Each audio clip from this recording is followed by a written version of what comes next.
آج ہم ذرا گہرائی میں جا کر دیکھ رہے ہیں ڈونلڈ ٹرمپ انتظامیہ کی ممکنہ خارجہ پالیسی کو۔ جی اس میں جو اشارے مل رہے ہیں تبدیلیوں کے، خاص طور پر پاکستان، بھارت، مشرق وسطیٰ اور روس کے حوالے سے۔ بالکل۔ ہمارے پاس بنیاد ہے کامران بخاری صاحب کا ایک تجزیہ جو جیو نیوز پر آیا تھا۔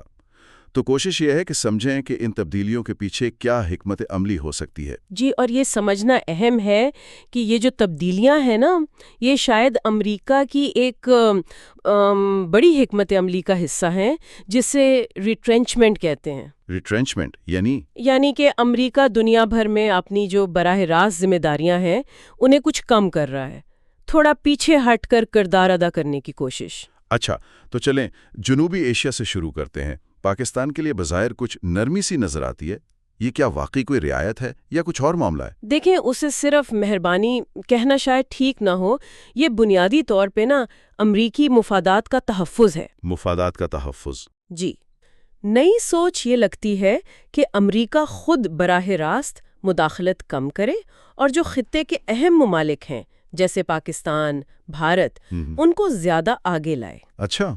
ہاں، لیکن ان میں ایک توازن بھی رکھے۔ وہ جو پچھلی انتظامیہ کا بھارت کی طرف واضح جھکاؤ تھا نا، جی وہ اب شاید کم ہو رہا ہے۔ پاکستان سے توقعات کیا ہیں؟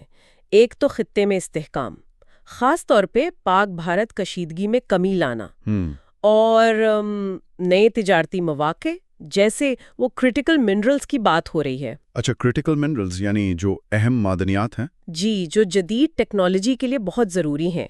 اور ابھی حال ہی میں سینٹ کام کی کانفرنس ہوئی تھی، امریکی سینٹرل کمانڈ کی۔ ہاں، سنا تھا۔ اس میں بھی پاکستان کی اہمیت پہ کافی زور دیا گیا۔ تو مطلب یہ مفاد پہلے والی سوچ زیادہ ہے، نظریات سے زیادہ۔ بالکل۔ لیکن ایک سوال ہے، پاکستان کے تو چین سے بہت قریبی تعلقات ہیں، اس پر ٹرمپ انتظامیہ کو تشویش نہیں ہوگی؟ دیکھیں، تجزیہ تو یہی کہتا ہے کہ ٹرمپ انتظامیہ کا انداز زیادہ کاروباری ہے، نظریاتی کم۔ اچھا۔ وہ تو خود چین سے ڈیل کرنے کی کوشش میں ہے، تو شاید پاکستان کے تعلقات پر وہ اس وقت تک اعتراض نہ کریں جب تک امریکی مفادات سے براہ راست نہ ٹکرائیں۔ تو تعلقات کی نوعیت اب ٹرانزیکشنل ہوگی، یعنی لین دین پر مبنی؟ لگتا تو یہی ہے، لین دین پر مبنی زیادہ۔ یہ واقعی ایک بڑی تبدیلی ہے۔ اچھا، تو پھر بھارت کا کیا معاملہ ہے؟ پہلے تو بڑی قربت تھی، اب کچھ تناؤ سا کیوں نظر آ رہا ہے؟ جی، اس کی بھی وجوہات ہیں۔ ایک تو شاید امریکہ کو لگا کہ بھارت چین کے مقابلے میں وہ کردار نہیں ادا کر پایا جس کی امید تھی۔ کس قسم کا کردار؟ یعنی نہ تو وہ خطے میں اپنی طاقت کا مؤثر مظاہرہ کر سکا، پاور پروجیکشن جسے کہتے ہیں، اور نہ ہی وہ چین سے مینوفیکچرنگ کو بڑی تعداد میں اپنی طرف لا سکا۔ صحیح۔ دوسرا، بھارت کا روس سے سستا تیل خریدنا جاری رکھنا، یہ بھی ایک وجہ ہو سکتی ہے۔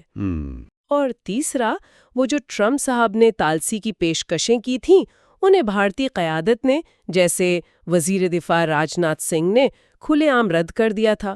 شاید وہ بھی ناگوار گزرا ہو۔ اچھا۔ لیکن ہاں، بھارت ابھی ایک بڑی معاشی طاقت ہے، تعلقات تو رہیں گے، ختم نہیں ہوں گے۔ تو پھر یہ جو ٹیرف وغیرہ لگانے کی باتیں ہیں، وہ شاید دباؤ ڈالنے کا ایک طریقہ ہے کہ بھارت اپنی پالیسیوں پر نظر ثانی کرے، خاص طور پر روس سے تعلقات اور امریکی اسلحے کی خریداری کے معاملے میں۔ یہ چیزیں مذاکرات سے حل ہو سکتی ہیں۔ ٹھیک ہے۔ اچھا، اب ذرا جنوبی ایشیا سے آگے بڑھتے ہیں۔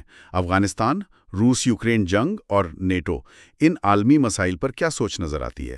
افغانستان کو دیکھیں تو وہ فی الحال شاید امریکی ترجیحات میں کافی نیچے ہے۔ اچھا۔ جی، امریکہ براہ راست ملوث نہیں ہونا چاہتا۔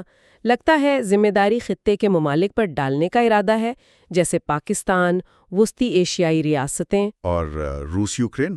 وہاں اولین ترجیح جنگ بندی کرانا لگتی ہے۔ اس کے لیے اعلیٰ سطحی رابطے بھی چل رہے ہیں۔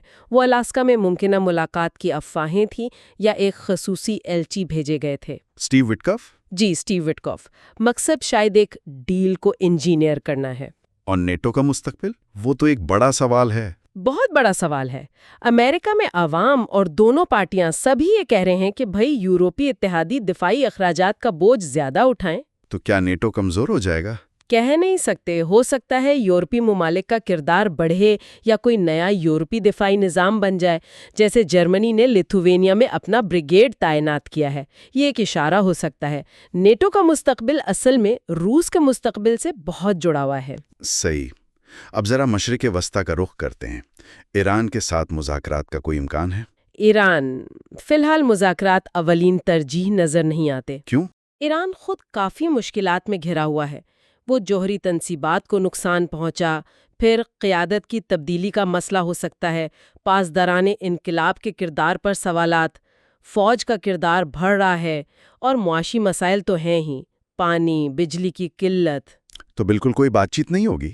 پس پردہ رابطے شاید ہوں، مگر کوئی ٹھوس بات چیت مشکل لگتی ہے۔ حملے کا خطرہ بھی شاید کم ہے، لیکن یہ انٹیلیجنس پر منحصر ہے۔ اور اسرائیل فلسطین تنازع، یہ تو ہمیشہ سے ایک بڑا چیلنج رہا ہے۔ غزہ کی صورتحال؟ جی، یہ ٹرمپ کے لیے بہت پیچیدہ صورتحال ہے۔ ایک طرف وہ نوبل انعام کی خواہش رکھتے ہیں جس کا ذکر ملتا ہے۔ اچھا۔ جی، دوسری طرف غزہ کی سنگین صورتحال ہے اور امریکہ کے اندر سے بھی دباؤ بڑھ رہا ہے۔ حکمت عملی شاید یہ ہو کہ وہ ابراہیم معاہدوں کو آگے بڑھائیں۔ وہ جو اسرائیل اور عرب ممالک کے درمیان ہوئے تھے؟ جی، اور سعودی عرب کو فلسطینی مسئلے کے حل کے لیے زیادہ بڑا کردار ادا کرنے پر آمادہ کریں۔ نیوز ویک میں بھی ایسی رپورٹ آئی تھی۔ لیکن کیا وہ اسرائیل پر دباؤ ڈالیں گے؟ براہ راست دباؤ مشکل ہے، اتحادی ہے، لیکن اصل مسئلہ اب اسرائیل کا اپنا اندرونی بحران بھی بنتا جا رہا ہے۔ سیاسی قیادت، فوجی قیادت میں اختلافات، معاشرہ بٹا ہوا ہے، نتنیاہو خود مشکلات میں ہیں۔ اچھا۔ ابھی جو اسرائیلی کیبنٹ نے غزہ کا منصوبہ پیش کیا، اس پر فوج نے بھی اعتراض کیا، حتیٰ کہ کچھ دائیں بازو کے وزراء نے بھی۔ یہ اندرونی بحران کی علامت ہے۔ آخر میں یہ جو آپ نے ذکر کیا نوبل امن انعام کی خواہش کا، کیا واقعی اس کا کوئی امکان ہے؟ دیکھیں، یہ ان کی ذاتی خواہش تو لگتی ہے، اپنی ایک میراث بنانے کی کوشش۔ انہیں ماضی میں نامزدگیاں ملی بھی ہیں، وہ گنوا بھی سکتے ہیں کہ جی پاک بھارت کشیدگی کم کروائی، ارمینیا آذربائیجان، روس یوکرین کے لیے کوششیں کی۔ لیکن غزہ؟ ہاں، غزہ کی صورتحال ان کے امن ساز والے امیج کو بہت نقصان پہنچا رہی ہے۔